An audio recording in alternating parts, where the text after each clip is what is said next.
Dans la nuit du 8 au 9 mai 2022, Yannick Aleno a vécu le cauchemar de tout parent, la perte d'un enfant. Antoine, son plus jeune fils, a été fauché par un chauffard alcoolisé au volant d'une voiture volée en plein Paris, ne laissant aucune chance au fils du chef.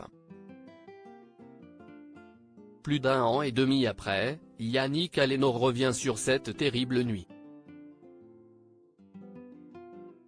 Yannick Aleno n'oubliera jamais. Dans la nuit du 8 au 9 mai 2022, son plus jeune fils Antoine est mort, tué dans un accident de la route. Le jeune homme de 24 ans patientait sur son scooter à un feu rouge lorsqu'un chauffard alcoolisé, au volant d'une voiture volée, l'a violemment percuté, ne laissant aucune chance au fils du chef. Yannick Aleno a depuis surmonté la tristesse et l'impossible travail de deuil pour venir en aide à tous les parents et les proches qui, comme lui, font face à l'absence et à l'injustice après de tels accidents. Pour Gala, Yannick Aleno est revenu sur ces tristes souvenirs qui resteront à jamais gravés dans sa mémoire et il crie à l'injustice. Il déplore la prise en charge des coupables qu'il juge bien mieux que le sort réservé aux victimes collatérales que sont les proches des disparus. J'ai grandi dans un pays où le mot égalité apparaît sur les frontons des mairies. Celui qui a tué mon fils a passé 6 mois en prison, dont 2 en préventive. Il faut savoir qu'un jour, en prison, coûte 105 € par jour à l'État. Sans oublier la voiture qu'il a pris en charge sur la scène du crime, ni le fait qu'il a été interrogé par des policiers, il a vu un médecin, un psy. Tout cela a été mis en place pour lui. Yannick Aleno, lui, n'a eu droit qu'au strict minimum et encore, moi, je suis arrivé à l'Hôtel-Dieu, en ambulance. Personne ne m'a adressé la parole.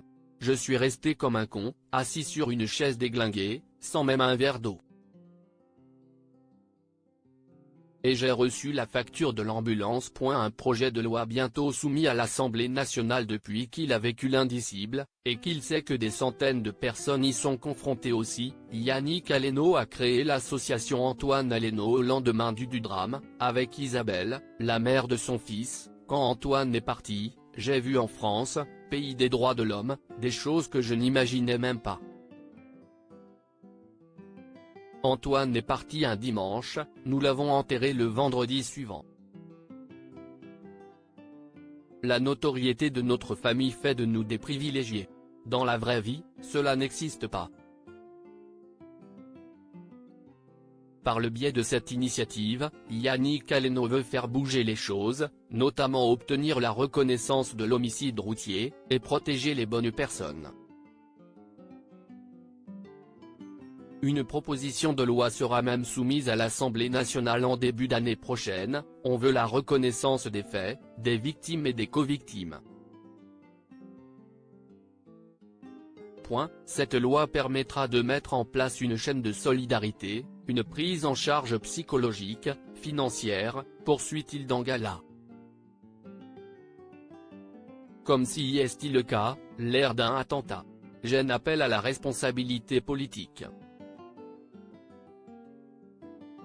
On n'est pas en train de parler de couleur ou de conviction politique. Nous parlons de nos enfants, de l'avenir de notre pays. Et il se battra jusqu'au bout pour obtenir gain de cause.